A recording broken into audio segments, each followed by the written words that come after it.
So, ito yung baggage counter ng Emirates.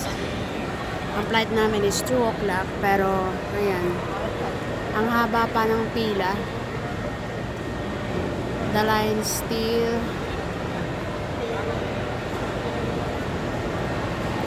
at Mactan Airport, Cebu, Philippines. Pati sa immigration, ang haba ng pila kasi ang bagal ng process. Kawawa talaga yung mga pasahero.